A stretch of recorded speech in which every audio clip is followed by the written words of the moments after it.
And what they have done, before I read this, I'm going to tell you what they've done. How much time do I have, Mike? What they've done, I wrote something here last year.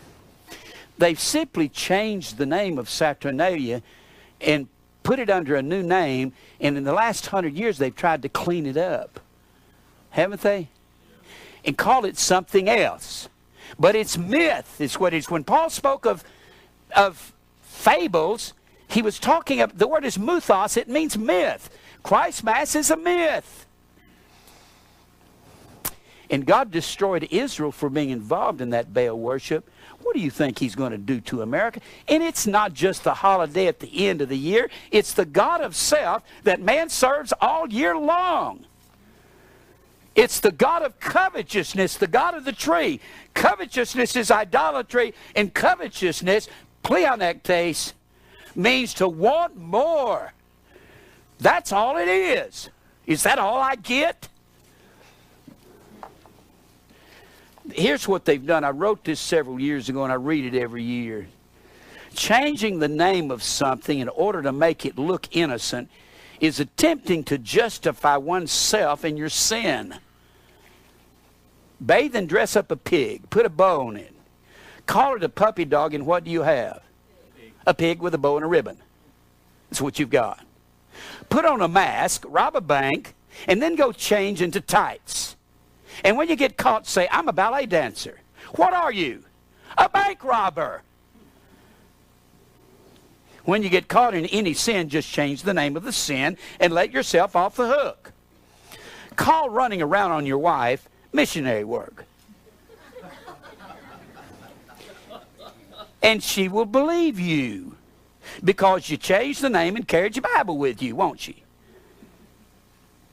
When you go out and gamble at a casino and tell your spouse that you're doing research on Ephesians 4 at the dice table so you can better understand what Paul meant about the winds of doctrine, call it special religious research. It'll be okay because you changed the name and said, I don't do it that way. If you don't have the money to make your house note, change the name of your street and give yourself a new house number. And tell your mortgage company that they can't foreclose on you because you don't live at that address. They'll understand and they'll go away as long as you are sincere. You believe that? Do you believe this about Christ's Mass? I wrote something several years ago, and I'm going to read it to you. It's called Jesus, You Wouldn't Mind. Jesus, I know that you told us the customs of the heathen are vain, and not to learn the way of the heathen. I know that you told us that philosophy, which means affection for wisdom, and vain deceit and the traditions of men and the rudiments of this world will spoil us and lead us into captivity or into darkness if we follow these traditions. Jesus, I realize that you told us not to add or to diminish from your word, there in Deuteronomy 4:12 and 18. And I know that you said your word is pure in Proverbs 30 and 5, in Proverbs 17 and 27. And Jesus, I understand you said your word is unchangeable in Malachi 3:6. But you wouldn't mind if we keep a drunken festival in your honor as long as we change the name so it sounds kind of Christian? Even if it is fire worship, you wouldn't mind, would you? Now, Jesus, we're not going to be able to stop the drunks and the pagan worshipers from continuing their ancient customs. And there will still be a record number of suicides this time of the year, and the poor will feel oppressed. But we'll take a dinner to them at Xmas time and tell them we'll be back next year. And Jesus, there will be a record number of wrecks from drunk drivers.